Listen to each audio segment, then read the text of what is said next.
Bem-vindo! Que bom ter você aqui! Não assista a este culto. Participe dele. Reúna toda a sua família. Compartilhe com os amigos. Esqueça as distrações. E desligue-se de tudo. Conecte-se com Deus. Ele te ama tanto. Ele tem algo para você hoje. Não importa onde você está. Vamos juntos adorá-lo e dedicar tempo à sua palavra.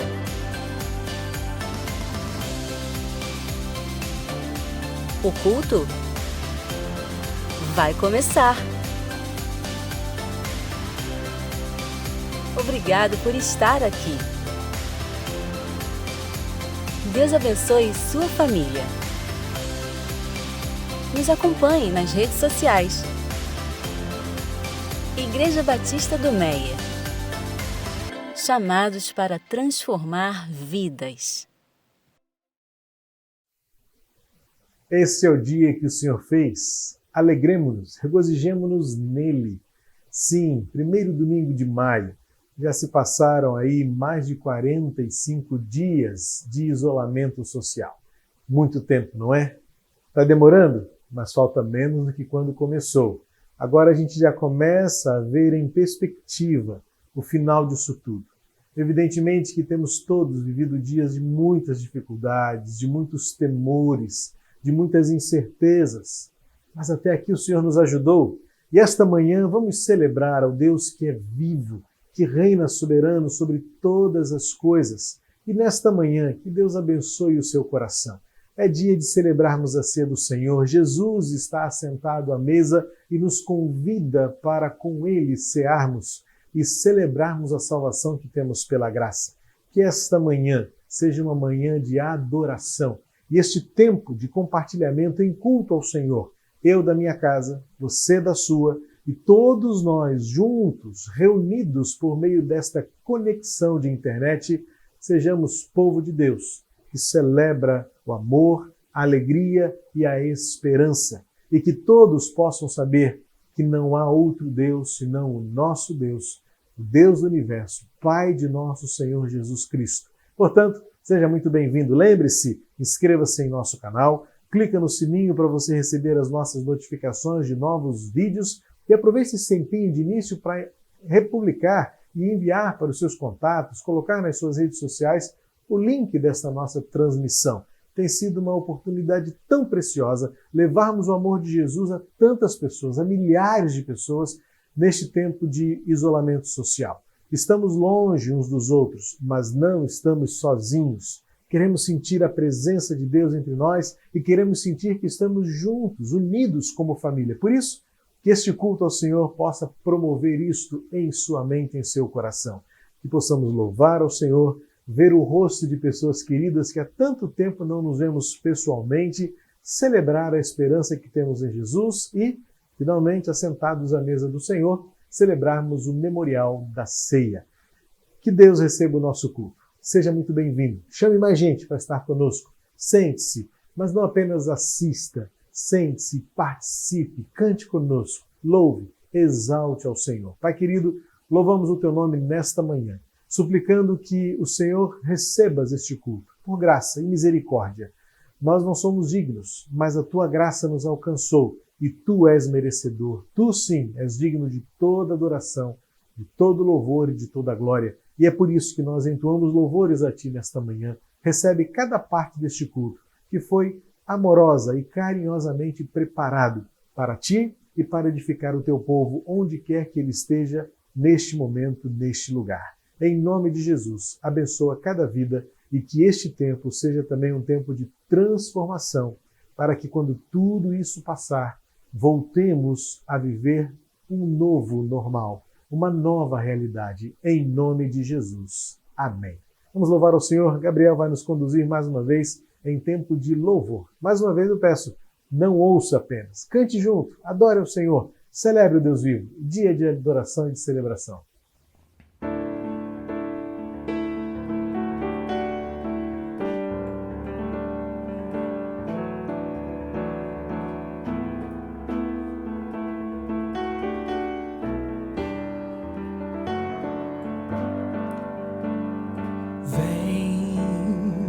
Esta é a hora da adoração. Vem dar ao Senhor teu coração. Vem assim como estás para adorar. Vem assim como está perante o Pai. Vem. Toda língua confessará o Senhor, todo joelho se dobrará, mas aquele que a ti escolher, o tesouro maior terá.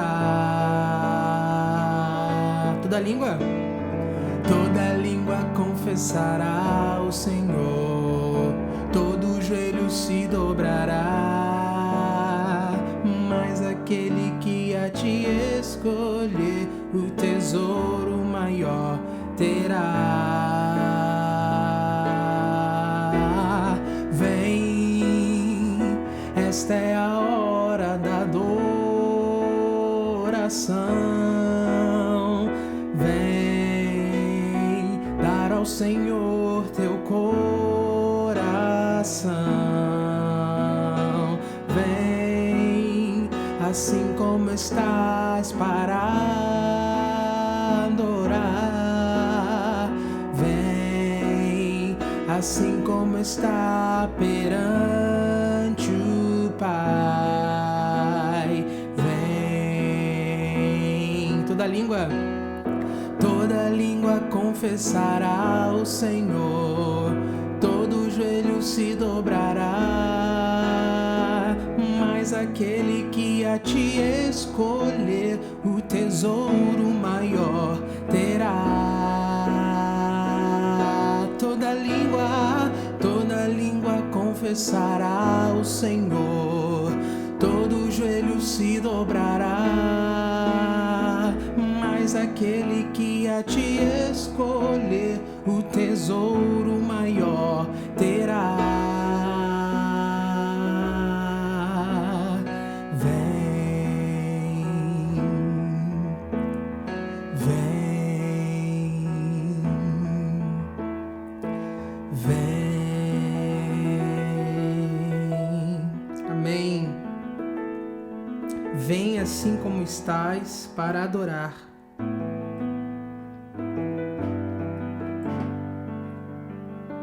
Senhor, nós te adoramos, Pai. Nós te louvamos, nós te exaltamos, Senhor. Não pelo que tu fazes, mas porque o Senhor é em nossas vidas, Pai. Obrigado pelo sacrifício do teu Filho, Pai. Tu és um Deus misericordioso, maravilhoso. Não há amor que se compare ao teu, ó Pai. Não há.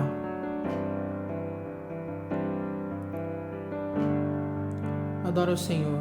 Cante assim.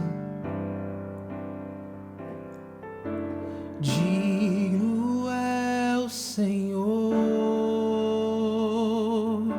sobre o trono está. Soberano Criador, vou sempre te adorar. Elevo minhas mãos ao Cristo que venceu. Cordeiro de Deus morreu por mim, mas ressuscitou.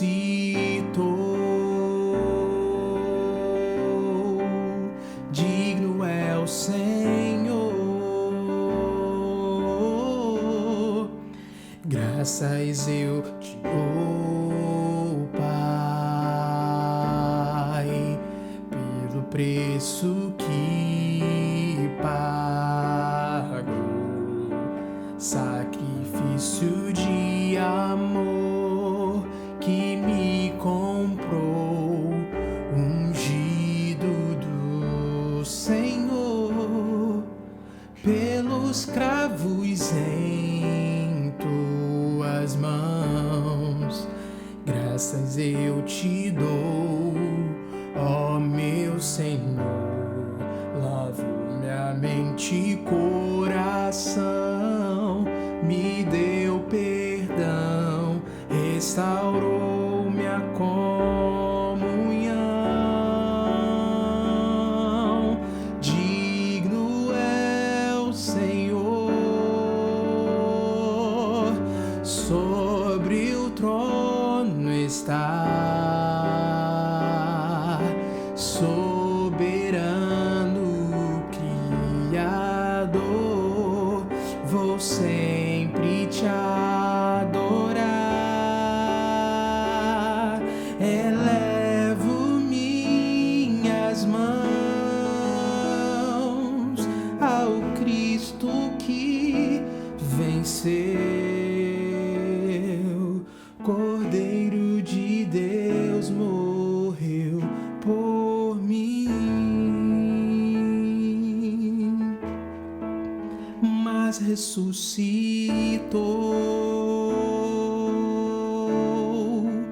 Digno é o Senhor,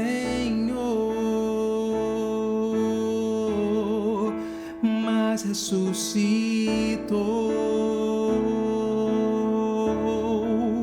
Digno é o Senhor, digno é o Senhor, digno é o Senhor, digno, maravilhoso. Obrigado, Pai, pelo teu sacrifício. Por meio dele nós temos vida eterna com o Senhor. Nós não somos merecedores, Pai. Nós somos teus filhos, resgatados do pecado. Muito obrigado, Pai. Muito obrigado pela tua graça sobre nossas vidas. Amém.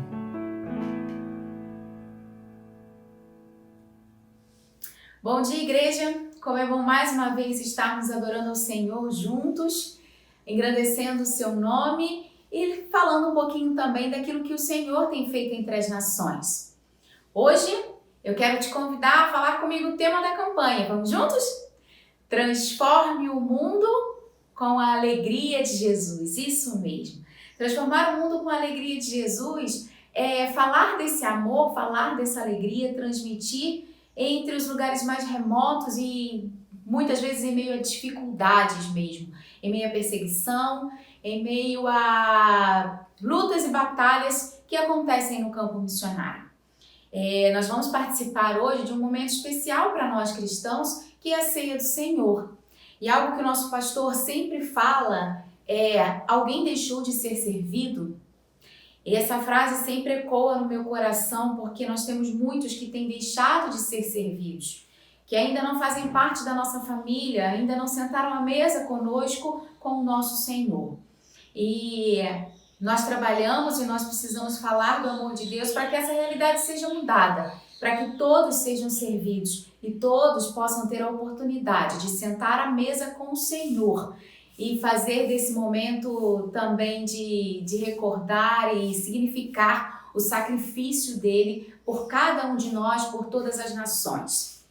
Hoje nós vamos ver um pouquinho do relato do nosso missionário Boaz, Boaz atua em meio ao mundo que sofre a perseguição, na igreja sofredora, e ele vai trazer um recado importante para nós de como o ministério esportivo tem sido usado também para anunciar o amor de Deus, para falar desse amor, para trazer também uma mudança social, uma mudança de significado, uma mudança de realmente aceitação e dando uma nova perspectiva a pessoas que ainda estão à margem dentro de um contexto cultural e social também do país aonde ele serve. Nós continuamos aqui enquanto Igreja de Cristo segurando as cordas. Quero agradecer a todos que já têm feito a sua oferta para missões mundiais, têm chegado até nós somos gratos a Deus pela sua vida também. E se você ainda não fez, eu quero lembrar do nosso desafio, que é pessoal. Então, qual é o seu alvo pessoal para missões mundiais esse ano? Isso é parte também de sermos Igreja de Cristo. Eu sempre falo que missões tem várias formas de nós fazermos parte dessa missão. Então, a gente tem orado, lembre-se do nosso relógio de oração, nós temos ofertado e nós temos ido também.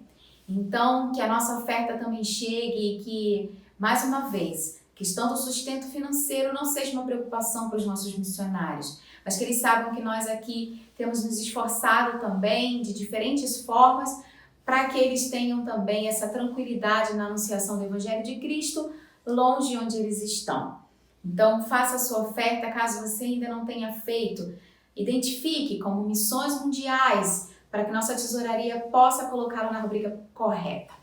Então, que o Senhor continue a nos abençoar. Vamos ouvir o nosso missionário, que isso impacte o seu coração como impactou o meu, e que o nome do Senhor seja anunciado e propagado em todas as nações, mesmo em meio a lugares de dificuldade, mesmo em meio à perseguição, que o nome do Senhor continue a ser anunciado. Vamos já. Oi, minha querida igreja, Primeira Igreja Batista no Meia, Pastor Purim Júnior. Um abração. Eu sou o Boaz, missionário da Junta de Missões Mundiais, trabalho no projeto esportivo missionário na Indonésia, maior país muçulmano do mundo. É uma alegria para mim estar gravando esse vídeo. Em primeiro lugar, agradecendo a essa querida igreja pelo empenho e a alegria de continuar participando de missões, mesmo nesse período de crise, porque sabemos que nesse momento de pandemia, muitas pessoas têm procurado respostas e cada dia mais estão mais abertas a ouvir do Evangelho. Então isso não tem sido diferente na Indonésia, onde nossa equipe ali tem tido o privilégio de compartilhar com vários jovens e adolescentes a salvação de Jesus Cristo nesse momento de crise. Queria compartilhar com você rapidamente um pouquinho do nosso projeto ali na Indonésia. Um desses projetos é o projeto chamado Preciosa, que é um projeto que nós trabalhamos com meninas ensinando futsal, coisa que parecia ser impossível na maior país muçulmano do mundo, ver meninas jogando futsal. Mas hoje, para a glória do Senhor, nós temos realizado um torneio anual com cerca de 250 meninas participando desse projeto, jovens. E hoje, para a glória do Senhor, nós já batizamos 7 jovens desse projeto. E hoje mais de 10 meninas têm estudado a Bíblia semanalmente, porque têm entendido que Deus as vê como preciosa também. Então louvamos ao Senhor, porque no contexto muçulmano onde a mulher, onde o sexo feminino não é muito valorizado, através do projeto Preciosa, nós temos levado a alegria de Jesus que transforma o mundo. E te louvamos e louvamos a Deus e continuamos te desafiando a seguir firme, mesmo em meio à pandemia, para que possamos juntos transformar o mundo com a alegria de Jesus. Um abração, meu amigo Pastor Purim Júnior, um abraço especial aqui da Primeira Igreja Batista do Camará, igreja que você também conhece muito bem. Um abração para todos, Deus os abençoe. Obrigado, querido Boaz. Que alegria ouvir sua voz. É necessário que a gente disfarce aí a sua fisionomia para a sua própria segurança. É importante que você que nos assiste compreenda bem essa necessidade, porque ele está em um país, ele mesmo disse onde é, a Indonésia, onde falar de Jesus abertamente é colocar em risco a sua própria vida, a integridade física e a sua família. Então nós cooperamos, pelo menos com isso, resguardando aí a identidade verdadeira do Boaz. Seu nome missionário é Boaz, eu o conheço bem, é um querido, e que alegria saber que o esporte é uma estratégia tão valorosa para levar a essas meninas o amor verdadeiro em Jesus Cristo. As comunidades, as nações islâmicas estão vivendo um período do Ramadã, como nós refletimos sobre isso no domingo passado, já estamos no período do Ramadã, e sem dúvida alguma o desafio aumenta em muito nessa época o falar de Jesus. Por outro lado, como tem lá a grande noite, como eles chamam, que é o dia em que eles se veem mais abertos à revelação de Deus para eles, de Alá, é quando Jesus Cristo tem aparecido em sonhos e visões para muitos muçulmanos. E essa deve ser a nossa oração, tanto pelo trabalho que o Boaz realiza, usando o esporte para levar o amor de Jesus, quanto tantos outros missionários que atuam em situações como essa no meio do mundo islâmico. Nessa semana eu assisti a um vídeo de um determinado time de futebol cujo dono é muçulmano, e ele fez com que todas as estrelas do futebol, inclusive uma personagem, um jogador muito famoso, camisa 10 na nossa seleção, o Neymar, eles foram todos incentivados a falarem em árabe a expressão Ramadan Mubarak, que significa bendito Ramadã ou abençoado Ramadã, numa exaltação a esse período de jejum e oração como um dos pilares do islamismo. É uma estratégia missionária deles, é uma estratégia para levar pessoas ao afastamento de Jesus e à aproximação de Maomé como verdadeiro profeta, o que nega a mensagem do Deus vivo por meio das Escrituras Sagradas. Então vamos orar pelo Boaz, vamos orar pelos demais missionários que estão no Oriente Médio e em tantos outros países onde a religião dominante é o Islã, e que o Senhor possa levar a essas pessoas a compreensão de que Deus é amor, e Deus é graça, Deus é misericórdia. Vamos orar, portanto?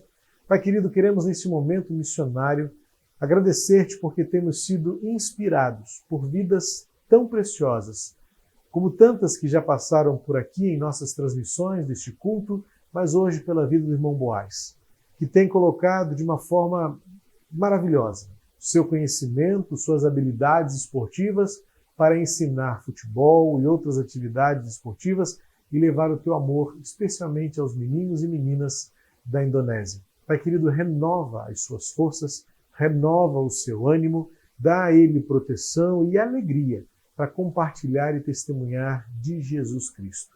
Assim como pedimos pelo Boaz, pedimos-te também, Senhor, bênçãos para todos os demais missionários que neste período do Ramadã têm enfrentado dificuldades e desafios. Nós te pedimos que naquela grande noite, a última noite do Ramadã, Jesus Cristo se revele de forma milagrosa, surpreendente para milhões e milhões de muçulmanos e haja um verdadeiro avivamento por meio da cruz de Cristo no coração dessas pessoas, para que elas conheçam o amor, conheçam a verdadeira paz, conheçam o verdadeiro propósito de vida por meio de Cristo Jesus. Por isso nós suplicamos a tua bênção para todos os missionários e que a tua igreja continue amando, engajada, envolvida em ganhar vidas e almas para o reino teu, Pai, aqui na terra. Em nome de Jesus. Amém. Nós temos caminhado nesses dias todos sendo movidos pela esperança. Há um livro que lemos, Jane e eu lemos há algum tempo, cujo tema é Prisioneiro da Esperança. É uma biografia cujo autor fala que ele escolheu viver como um prisioneiro da esperança. Sua vida foi de muitas lutas, muitas privações, muitos obstáculos, mas ele conta que a esperança tornou-se uma escolha que ele fez ainda que fosse viver como um prisioneiro dela. Foi a esperança que o libertou. Nós temos vivido também como prisioneiros de uma esperança. A esperança de que Deus está no controle de todas as coisas. Eu tenho refletido muito sobre isso na semana que passou, porque nós vencemos aí uma etapa longa, não é? Quando terminou o mês de abril, na última quinta-feira, dia 30, nós olhamos para trás e pensávamos, não conseguiríamos resistir a 45 dias.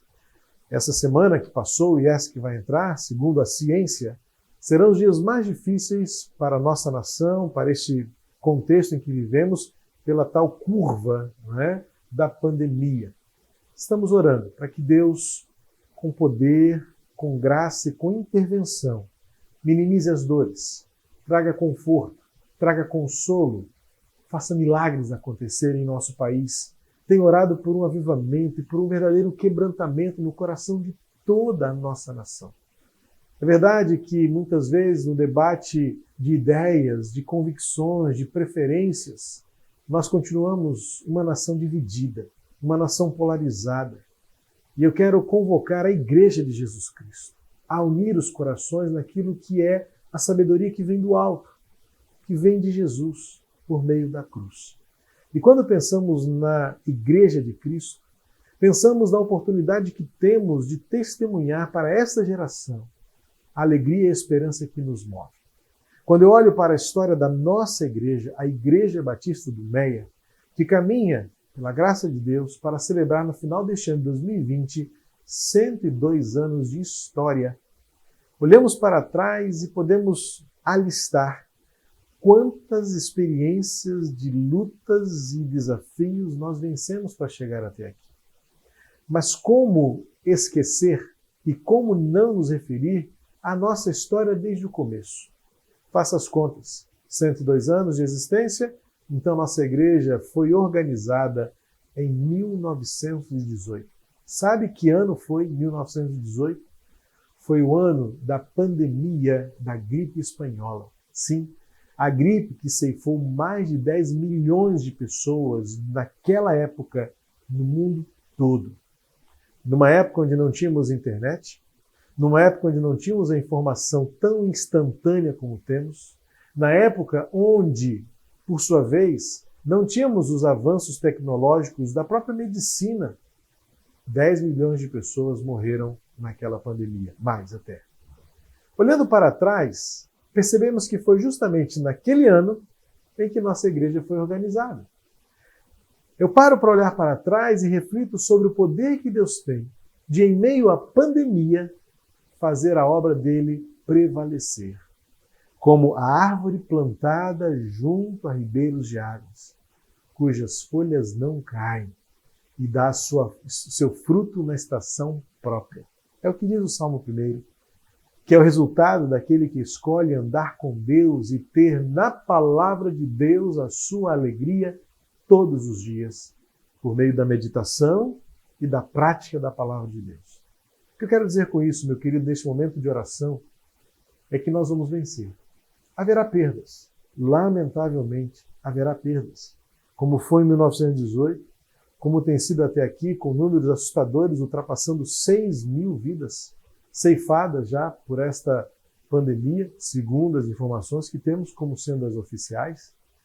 Mas o fato é que nós já temos tido pessoas próximas de nós, relacionamentos familiares, que estão tendo suas vidas encerradas por esta pandemia. Mas Deus continua sentado sobre o seu alto e sublime trono. E quando eu olho para a história da nossa própria Igreja Batista do Meia, que foi organizada, fundada em 25 de dezembro de 1918, o mundo vivia um grande caos. Famílias estavam vivendo perdas, a tristeza de perderem seus entes queridos. Mas naquela época, naquele ano, Deus fez nascer neste local uma igreja que permanece viva e relevante até hoje. Quando a gente olha para frente, a gente renova a esperança. Não sabemos o que está por vir. Ainda é incerto. Ainda é desconhecido. Por quanto mais tempo vamos resistir? Só Deus sabe. E eu prefiro pensar que Deus sabe sempre o que é melhor. Eu escolho confiar nos planos que Deus tem para nós, planos de fazer o bem e não o mal, e nos dar um futuro, como está escrito em Jeremias 29:11. Portanto, a história nos ensina. Pandemias não mudam quem Deus é. Pandemias não anulam os propósitos que Deus tem para nós. A nossa história, a história da nossa igreja, é um exemplo vivo disso. Portanto, vamos permanecer firmes, porque vale a pena confiar no Senhor. Da mesma forma como em 1918, a pandemia não impediu o surgimento e o nascimento de uma igreja que permanece até hoje, neste tempo, a pandemia não impedirá o mover e o agir de Deus para nos dar um novo começo, para nos permitir um novo normal. Você tem ouvido essa expressão de minha parte já algumas vezes, e o que eu quero dizer com o novo normal é o que eu aprendi com um livro que li de um professor meu do mestrado chamado John Ewart. O livro intitula-se O Novo Normal. É porque ele nos desafia a olhar para a nossa rotina e perceber que o quanto nós chamamos de normal se afastou da essência, da natureza, do princípio de tudo. Nós chamamos de normal o que não é normal. Então ele nos desafia, à luz do Novo Testamento, precisamos recriar o normal. Precisamos criar um novo normal. A minha esperança é que esta pandemia, chegando hoje, ao dia 3 de maio, quando iniciamos mais um mês, olhemos para o futuro e façamos uma escolha, que o futuro seja melhor. O Deus que continua sentado sobre o seu trono, o mesmo Deus que em 1918, em meio a uma pandemia, permitiu que missionários e irmãos e irmãs corajosos plantassem uma igreja nesta localidade chamada Meier, no Rio de Janeiro, é o mesmo Deus que vai nos fortalecer, que vai nos sustentar como fez até aqui, para que quando tudo isso passar, sejamos ainda melhores, mais fortes e possamos refletir mais ainda a imagem de Deus vivo. Nós vamos passar ao momento de dedicação dos nossos dízimos e ofertas, aquele momento onde nós refletimos sobre o nosso compromisso. O mês de abril passou e eu quero registrar a minha gratidão a Deus por todos vocês, meus irmãos e irmãs, que com generosidade e fidelidade sustentaram a obra do Senhor. Nada nos faltou no mês de abril. Glória a Deus por isso. Pudemos cumprir os nossos compromissos, abençoar vidas. Centenas de famílias foram abençoadas, mais de uma centena de famílias foram abençoadas pela nossa assistência social, o Instituto Transformar. Milhares de máscaras estão sendo distribuídas pelo Instituto Transformar. Centenas de kits de lanches foram distribuídos ao longo deste mês de abril pela nossa equipe do Luz na Calçada. Muitas ações foram realizadas porque você manteve a sua fidelidade, a sua generosidade com a sua igreja. Glória a Deus por isso. Fechamos um mês abençoado, especialmente porque nós pudemos socorrer a inúmeras famílias que já estão passando necessidades. Mais um mês está começando. Hoje é o primeiro domingo do mês de maio. É o dia, até no nosso calendário batista, o Dia Nacional, Dia Batista de Ação Social. E vale lembrar que se nós estivéssemos no nosso cotidiano, hoje é o dia de nós entregarmos os nossos quilos de amor. Então eu quero aproveitar o momento para que na semana que está começando, você, tendo uma oportunidade, dê uma passada em nossa sede e deixe ali a sua doação. Se não puder fazer, se for difícil para você se locomover, ter essa mobilidade, até porque o incentivo é que você fique em casa, então envie uma oferta específica para que nós possamos providenciar compra de alimentos. Faça na sua oferta essa designação. Faça uma oferta de amor. Seu dízimo, sua contribuição e uma oferta de amor para que nós possamos reabastecer o nosso celeiro com quilos de amor para abençoar famílias ao longo deste mês de maio que está começando. Vamos louvar o Senhor. Enquanto nós ouvimos a música instrumental, estará sendo exibida a arte com as nossas contas bancárias, além do nosso QR Code, para você fazer a doação instantânea, e dessa maneira você estará mantendo aquilo que Deus colocou em nossas mãos para fazer, transformar vidas por meio da igreja.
Somos família Ibemeia. Vai passar. Somos família Ibemeia. Vai passar. Somos família Ibemeia. Vai passar. Somos família Ibemeia. Vai passar. Somos família Ibemeia. Vai passar.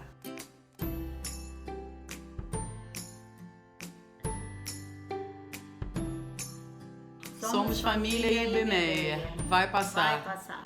Somos família Ibemeia. Vai passar. Somos família Ibemeia. Vai passar. Somos família Ibemeia. Vai passar. Somos todos família Ibemeia. Vai passar. Somos família Ibemeia. Vai passar. Somos família Ibemeia. Vai passar. Somos família Ibemeia. Vai passar.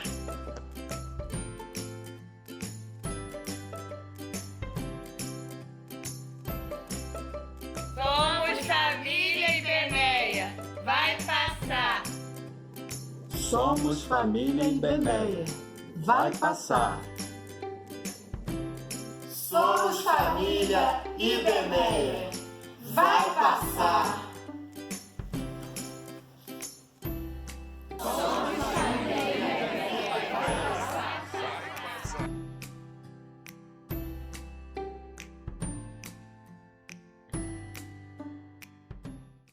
Como tem sido bom receber esses vídeos das famílias, lembrando-nos que somos família Ibemeia e a certeza da convicção vai passar.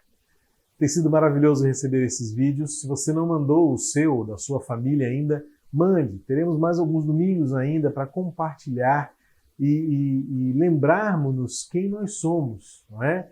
Então, hoje à noite temos mais uma edição com outros vídeos, com outras famílias, e vamos assim lembrando um pouquinho desses rostos que amamos tanto e que compõem essa nossa família. Tem muita gente que não mandou ainda, hein? Mande o seu vídeo para o endereço que vai estar aqui embaixo, somosigreja@batistadomeia.org.br. Lembre, o celular deitado, de preferência com fundo claro, de preferência branco, e com luz, tá? Observe se o seu rosto está bem claro para a gente ver você, tá ok? Algumas pessoas estão com alguma dificuldade, não conseguem, não sabem, mandam foto, mandam só o áudio, ou até mesmo mudam a frase. Você percebeu que a nossa edição depois junta a frase de todo mundo e fica um grande coral dizendo a frase Somos família Ibemeia, vai passar. Então peço a sua atenção para você não alterar a frase que foi proposta, para não trazer dificuldade nessa junção que a gente faz para um grande coral falado no final da edição, e também especialmente o vídeo deitado, tá? O seu celular deitado, para que a gente aproveite bem a tela aqui da transmissão, tá ok? Então aguardo o seu vídeo, quem sabe no próximo domingo você e sua família. Algumas pessoas falam, pastor, mas eu sou sozinho ou sozinha. Não tem problema, você e eu somos família Ibemeia. Então nem grave no singular não, pode gravar no plural. Somos, porque você vai se juntar com outros. E isso é o poder da coletividade, é o poder da família de Deus reunida neste tempo, mesmo estando longe uns dos outros. Eu quero convidar você a abrir a sua Bíblia no Evangelho de João, capítulo 21. Um momento como esse em que vivemos de espera nos faz perceber que existe uma disciplina a ser aplicada e a ser desenvolvida enquanto temos de esperar. Sim, muitas vezes esperar é cansativo demais. Eu sei que muitos já estão exaustos de esperar tudo isso acabar. Alguns estão vivendo já o ápice da ansiedade, porque essa espera de saber o que vai acontecer, será que eu estou contaminado? Será que eu estou contagiado ou estou contagiando? Sim, esse tempo de incerteza gera muitos outros conflitos e outros sentimentos e sensações de ansiedade que precisam ser colocados diante de Deus como uma atitude de entrega também. O que diz o apóstolo Pedro na sua primeira epístola? Lance toda a sua ansiedade sobre ele, porque ele tem cuidado de vocês. João 21 é o finalzinho do Evangelho de João. Os discípulos viveram aquele momento terrível e inesquecível da crucificação. Agora eles já tinham a notícia, a boa e maravilhosa notícia que Jesus estava ressurreto, mas ainda parecia a eles que faltava o final, o fechamento dessa história. É aquela famosa e recorrente pergunta: tá, e agora? O que vai acontecer? Essa é a pergunta que temos diante de nós. E agora? O que vai acontecer? A personagem principal aqui dessa narrativa é Pedro. Porque Pedro aparece nesse contexto, parece-me sentado, desolado, frustrado e a ponto de desistir. Como se ele estivesse aqui representando toda essa nossa atitude de desistência. Será que vale a pena esperar mais um pouco? Até quando? Onde isso vai dar? No que vai parar isso tudo? João 21 vai nos ensinar algo precioso. E culmina com o momento onde Jesus prepara mais uma refeição para os seus discípulos. Mais uma vez, Jesus se revela como o anfitrião. E Jesus ministra no coração de Pedro a bênção do recomeço. Eu aguardo com expectativa também a bênção do nosso recomeço. Para que sejamos preparados para este recomeço, é preciso que a gente aprenda com este texto como os recomeços acontecem. João 21 diz assim: depois disso, Jesus se manifestou outra vez aos discípulos junto ao mar de Tiberíades. Foi assim que ele se manifestou. Estavam juntos Simão Pedro, Tomé, chamado Dídimo, Natanael, que era de Caná da Galileia, os filhos de Zebedeu e mais 2 discípulos de Jesus. Simão Pedro disse aos outros: vou pescar. Os outros responderam: nós também vamos com você. Foram e entraram no barco, mas naquela noite não pegaram nada. Ao romper o dia, Jesus estava na praia, mas os discípulos não reconheceram que era ele. Jesus lhes perguntou: filhos, será que vocês têm aí alguma coisa para comer? Eles responderam: não. Então Jesus disse: joguem a rede à direita do barco e vocês acharão.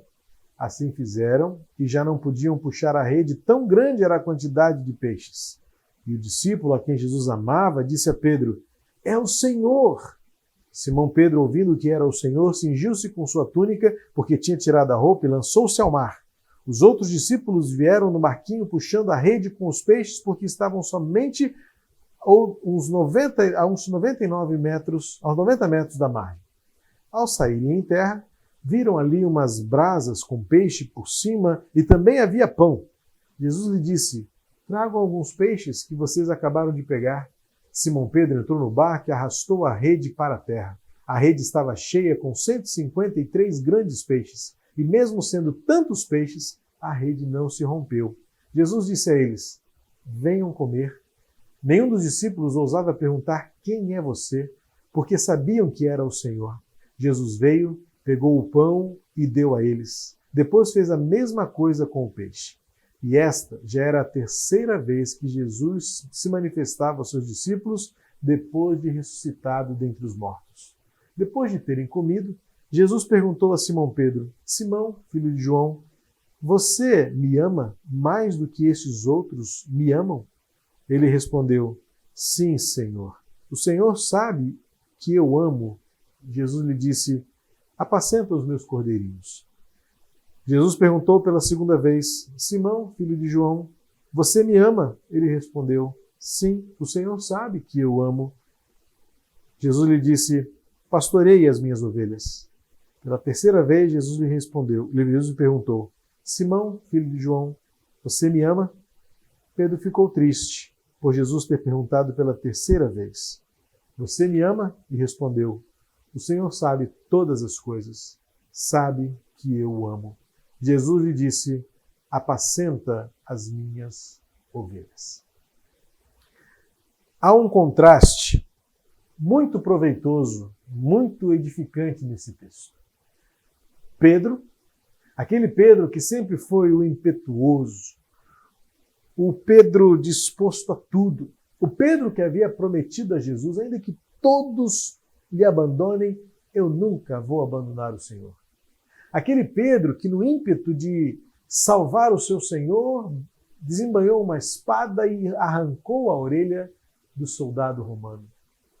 Este mesmo Pedro, que no mesmo momento onde ele diz: tu és Tu és o Cristo, o Filho de Deus vivo, e ouve de Jesus um bom elogio. Logo depois diz, eu nunca te abandonarei, isso nunca vai acontecer com o Senhor. Ouve de Jesus, no mesmo momento, arreda-te de mim, Satanás.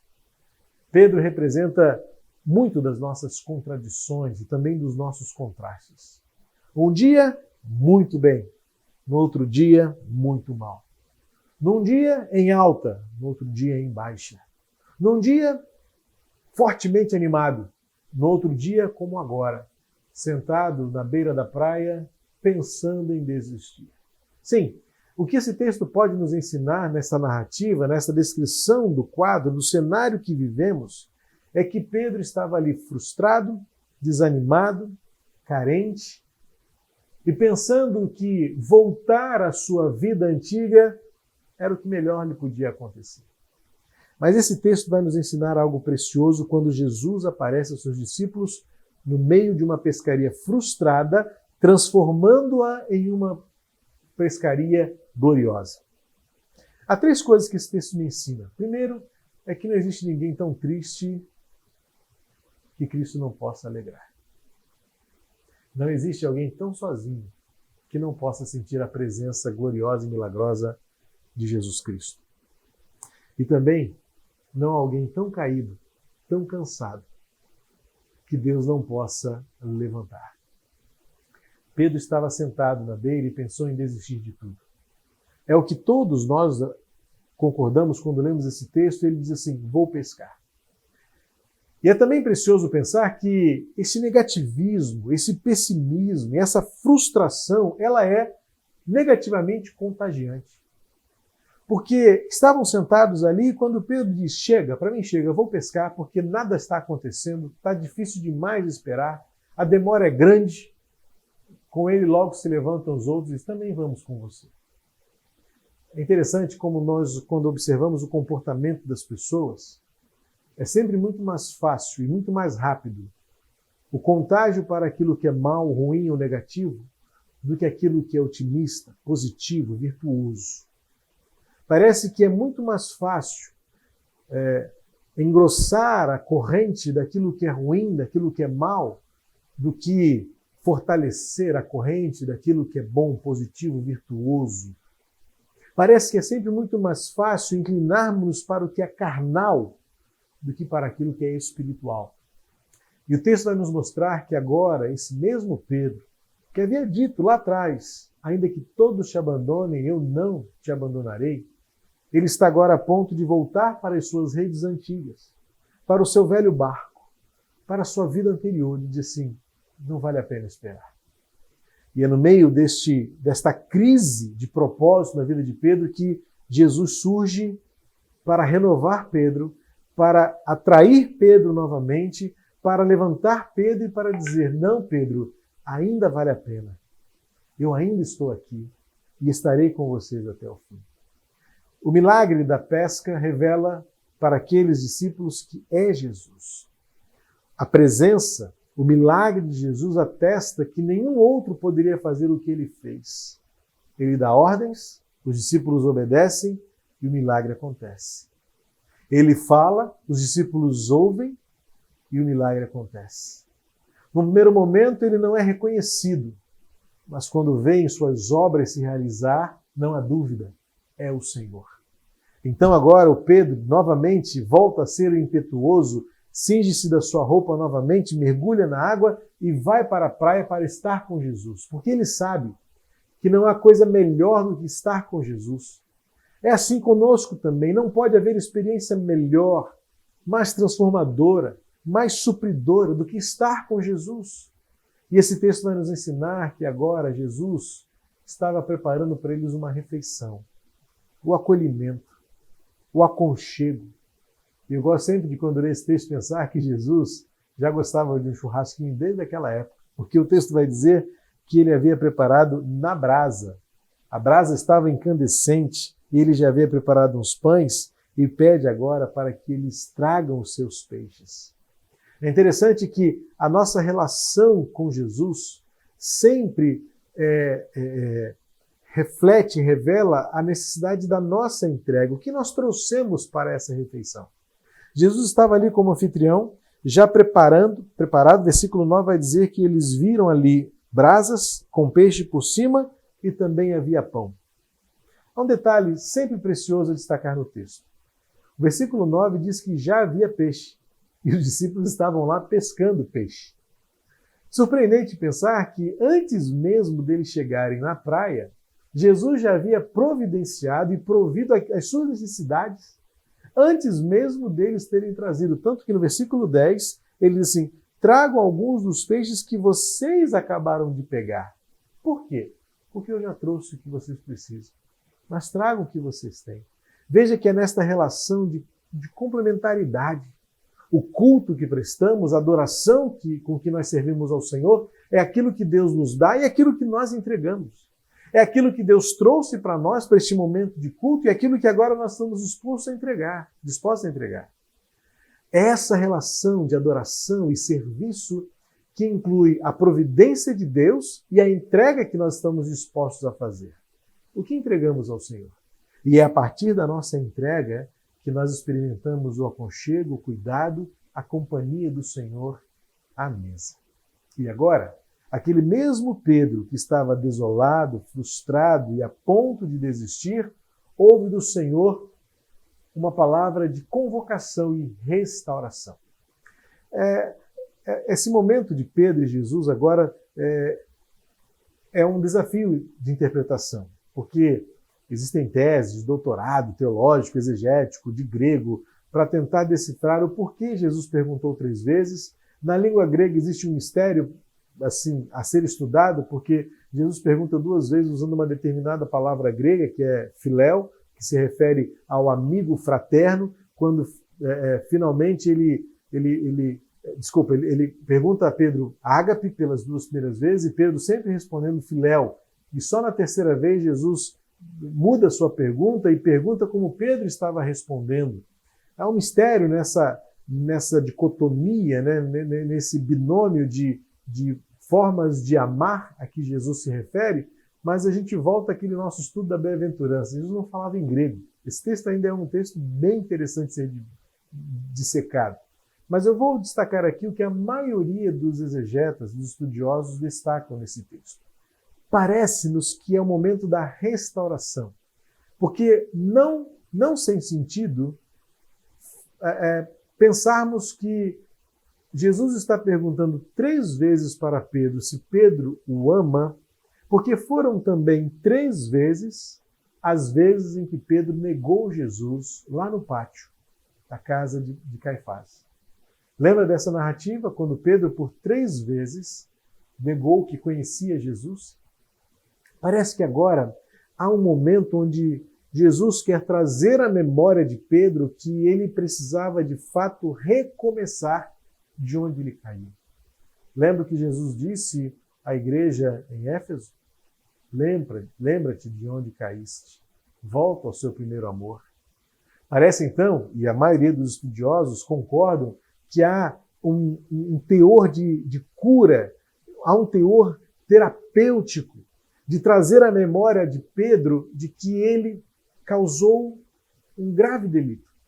Talvez por isso, muitos concordam com isso, é que na 3ª pergunta Pedro ficou triste, porque foi quando a consciência dele lhe trouxe à tona: em quem tememos Jesus.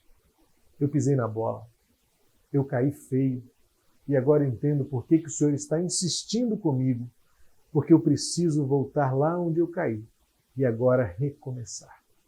O tempo da espera é um tempo precioso porque nós podemos reavaliar, reestruturar, reorganizar, recomeçar. E esse tempo de Jesus com Pedro é um tempo especial porque Pedro reitera: Pedro, você me ama. E se você me ama, você vai cuidar das pessoas à sua volta. Parece-me também que nessas três insistências de Jesus, ele estaria perguntando: você me ama mais do que esses discípulos? Tanto você me ama mais do que esses discípulos, ou você ama a mim mais do que ama esses discípulos?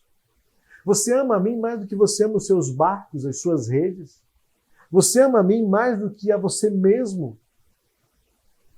Jesus está querendo agora exprimir ao máximo se Pedro estava pronto para voltar ao normal. E Pedro estava. Porque finalmente ele, com seu coração entristecido, ele declara ao Senhor: Senhor, tu sabes de todas as coisas. Agora, nesta terceira manifestação, é como se ele dissesse de fato, e é o que eu entendo que ele está querendo dizer: eu não posso esconder mais nada de ti. O Senhor sabes que eu te neguei porque os teus olhos me miraram.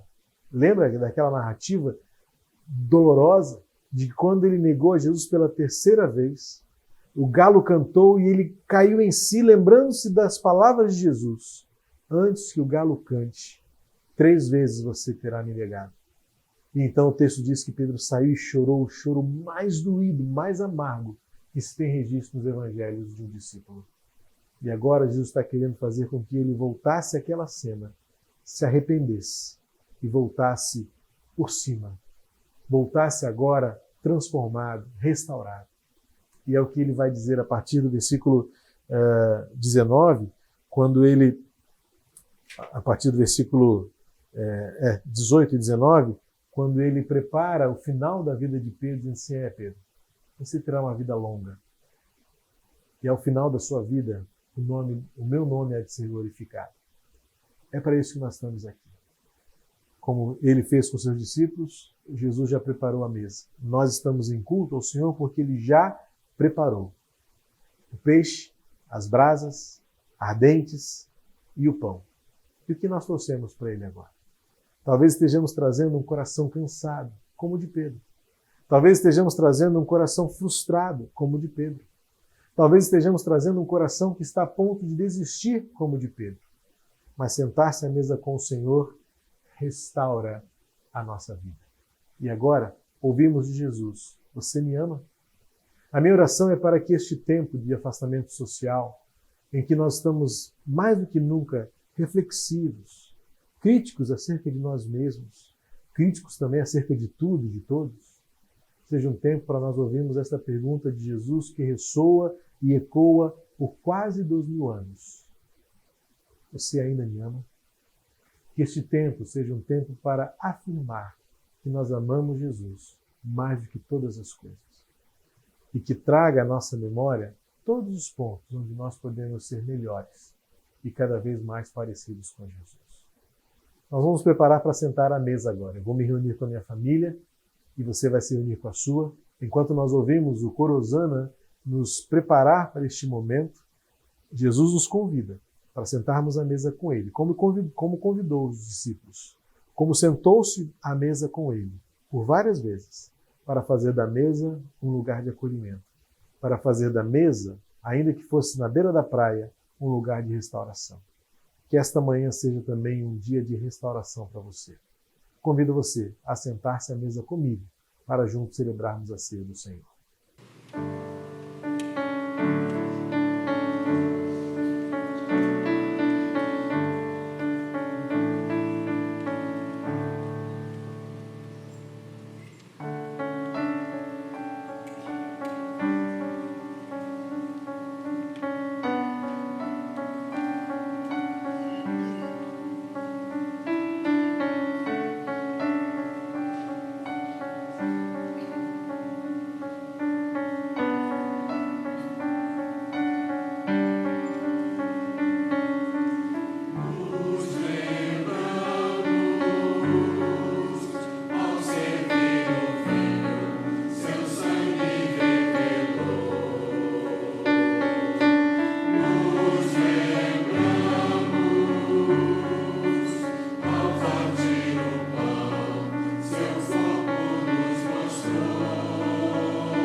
Estamos sentados à mesa mais uma vez. A mesa para nós é sempre um lugar de recomeço. Nós não começamos um dia sem nos sentarmos à mesa para um café da manhã. E sentamos à mesa agora novamente para celebrar a ceia. A mesa para nós tem um significado muito profundo em nossa rotina diária. Nós compartilhamos, nós choramos, nós rimos e temos sempre a certeza de que Jesus sentou-se primeiro que nós. Ele nos convidou como anfitrião. Convidou você também para sentar-se à mesa. Foi o que ele fez com os discípulos. Versículo 12. Venham comer. Ele já havia preparado a refeição. Ele já havia preparado e provido aquilo que os discípulos precisavam. Ter a presença dele, experimentar a presença de Jesus, ver o poder dele manifestado pelo milagre dessa segunda pesca maravilhosa, mas especialmente para Pedro, sentar-se com Jesus para aquela refeição teve um significado único: recomeçar. Pedro estava cansado de esperar, talvez frustrado porque não tinha conhecimento do que estava por vir, e sentar-se com Jesus para aquela refeição foi um marco. Ele me ama, Ele vai me dar um novo começo. Nós vamos sentar hoje novamente, estamos sentados à mesa com o Senhor, para mais uma vez comer o pão e o cálice, para trazer à memória aquilo que renova a nossa esperança, aquilo que nos dá ânimo para prosseguir, porque como foi para Pedro, é para nós também. Sentar-se à mesa com Jesus é sempre um recomeço. Quero convidar você para unir-se a nós. Eu e minha família, partindo o pão, você em sua casa, não sei se no seu plantão, onde você está, partindo o pão, até que Cristo volte. Ou então até que, pelo menos, estejamos juntos novamente em nossa sede, para mais um culto coletivo. Mas enquanto isso não é possível, nada nos impede de celebrar a comunhão, de sermos família de Deus, de casa em casa. Pelo pão e pelo cálice, celebrar que Jesus nos dá um novo começo, sempre. Pai, obrigado pelo pão, obrigado pelo cálice. Obrigado porque nesta refeição singela, mas tão profunda de significado, nós celebramos o recomeço que obtivemos na cruz e celebramos a graça e a misericórdia que se renovam todos os dias em novos começos. Pai querido, fortalece o coração dos que estão cansados, fortalece e dá ânimo àqueles que estão aflitos, renova as forças e que neste momento, sentados à mesa com Jesus, possamos experimentar a Tua obra perfeita para um novo começo. Em nome dele, Jesus Cristo, Senhor. Amém. Em memória ao que Cristo fez por nós, portanto, comamos o pão neste momento e a seguir bebamos o cálice.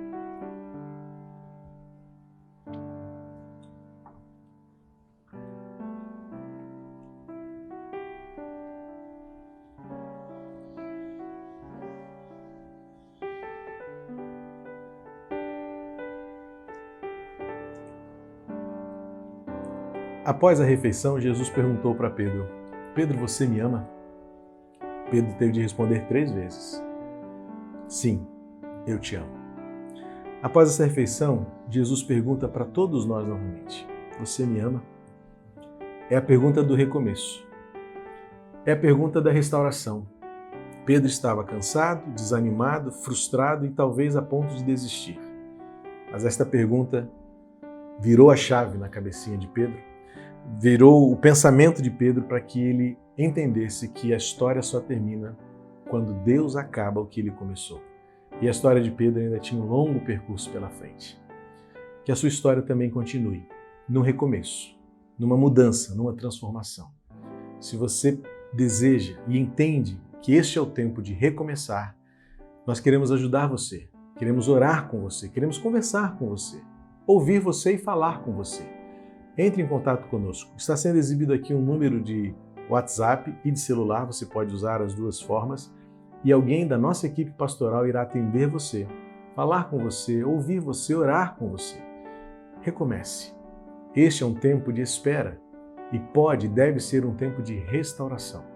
Por isso, em nome de Jesus, você é convidado a sentar-se à mesa com Jesus, sentar-se à mesa conosco como família também, fazer parte, estar com a gente.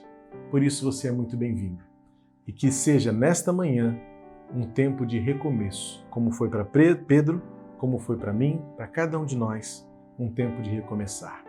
Que a graça de Jesus, o amor de Deus, o Pai eterno, a comunhão, a consolação e o poder que o Espírito Santo nos dá para prosseguir sejam derramados abundantemente sobre todos nós, povo de Deus, até que Cristo volte, quando tudo isso passar, para sermos melhores, para a glória do Teu nome, Senhor, em nome de Jesus. Amém.